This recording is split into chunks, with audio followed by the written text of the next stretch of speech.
मैं एक इंटरव्यू करने वाली हूँ स्मृतियों और बदलते निशानों के बारे में. നിങ്ങൾക്ക് സ്വാഗതം. ഇന്ന് നമ്മൾ ഒരു ഇന്റർവ്യൂ ചെയ്യാൻ പോവാം. അപ്പോൾ നിങ്ങൾ ഞാൻ ചോദിക്കുന്ന ഉത്തരം തന്നാൽ മതി. तो बिना देरी के शुरू करते हैं.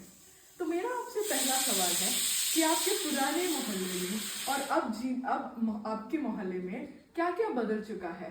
कौन सी चीजें जो आपके पुराने मोहल्ले में नहीं थे अब है, और क्या आपको वो सब अच्छा लगता है कि नहीं. നിങ്ങളുടെ പഴയ ജീവിതം, പഴയ നിൽക്കുന്ന സ്ഥലത്ത് ഇന്ന് നിൽക്കുന്ന സ്ഥലത്ത് എന്തൊക്കെ മാറിയിട്ടുണ്ട്, അതൊക്കെ നല്ലതാണോ ചീത്തയാണോ, നിങ്ങൾക്ക് ബെനിഫിഷ്യൽ ആണോ? പഴയ സ്ഥലം എന്ന് പറഞ്ഞാൽ ഇച്ചിരി ഉള്ളിലേക്കായിരുന്നു സിറ്റിയിൽ നിന്നും. അതുകൊണ്ട് അങ്ങോട്ട് ഇത്തിരി കണക്ടിവിറ്റി ഇഷ്യൂസ് ഒക്കെ ഉണ്ടായിരുന്നു. നമ്മൾക്ക് പ്രൈവറ്റ് വെഹിക്കിൾ ഉണ്ടെങ്കിൽ മാത്രമേ നമ്മൾക്ക് എവിടേക്കെങ്കിലും പോകാൻ പറ്റുമുണ്ടായിരുന്നുള്ളൂ. പബ്ലിക് ട്രാൻസ്പോർട്ട് വളരെ സമയദൈർഘ്യം വളരെ കുറവായിരുന്നു. അതുകൊണ്ട് നമുക്ക് ബുദ്ധിമുട്ടായിരുന്നു. പുതിയ സ്ഥലം എന്ന് പറഞ്ഞാൽ പുതിയ സ്ഥലത്തിൽ വളരെ നിയർ ബൈ നൈസ് റോഡുണ്ട്, മെട്രോ കണക്ടിവിറ്റി ഉണ്ട്. അതുകൊണ്ട് നല്ല കണക്ടിവിറ്റി ഉള്ള ഒരു സ്ഥലമാണ്. അതുകൊണ്ട് ഇപ്പോഴത്തെ താമസ സ്ഥലമാണ് എനിക്ക് കൂടുതൽ ഇഷ്ടം. കുറച്ചും കൂടെ സൗകര്യപ്രദമായിട്ട് തോന്നുന്നതും കമ്മ്യൂണിറ്റി വൈസും എല്ലാം കൊണ്ടും ഇതാണ് നല്ലത്.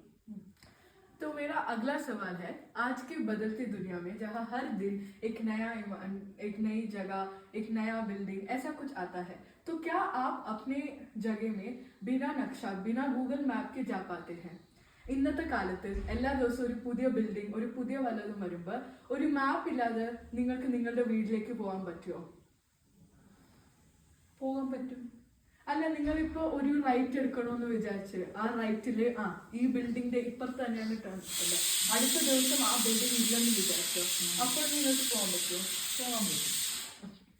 तो मेरा अगला सवाल है, क्या ये सब बदलाव जो आई है वो क्या आपके लिए बहुत अच्छा है, और क्या ऐसा कुछ है जो आप अभी चाहती है पर नहीं है?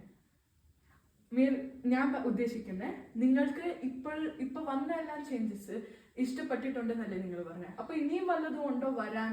നിങ്ങൾക്ക് വല്ലതും ആഗ്രഹമുണ്ടോ അത് ഇനിയും ഇതൊന്നും ഉണ്ടായിരുന്നെങ്കിൽ നല്ലതാവുമായിരുന്നു? അങ്ങനെ ഈ സ്ഥലം വളരെ ഡെവലപ്ഡ് ആയിട്ടുള്ള ഒരു സ്ഥലമാണ്. എല്ലാ കമ്മ്യൂണിറ്റി വൈസും ഇത് വളരെ നല്ലതാണ്. എല്ലാ ഫെസ്റ്റിവൽസും സെലിബ്രേഷൻസും ഒക്കെ ഉള്ളൊരു കമ്മ്യൂണിറ്റിയാണ്. അതുകൊണ്ട് ഇപ്പോൾ എല്ലാം കൊണ്ടും നല്ലൊരു സ്ഥലമാണ്. പുതിയതായിട്ടൊന്നും വേണമെന്ന് എനിക്ക് തോന്നുന്നില്ല. വളരെ കാം ആൻഡ് ക്വയറ്റ് ആയിട്ടുള്ള ഒരു സ്റ്റേയിൽ വളരെ ഡെവലപ്ഡ് ആയിട്ടുള്ള ഒരു ഏരിയയുമാണ്. ठीक है, धन्यवाद जो आज आप यहाँ बैठी है, आपके सब काम छोड़कर मेरी जवाब के लिए उत्तर दिया. നിങ്ങൾ ഇന്നിവിടെ വന്നിട്ട് നിങ്ങളുടെ പണിയൊക്കെ വിട്ട് എനിക്ക് ഉത്തരം തന്നതിന് ധന്യവാദം. Thank you.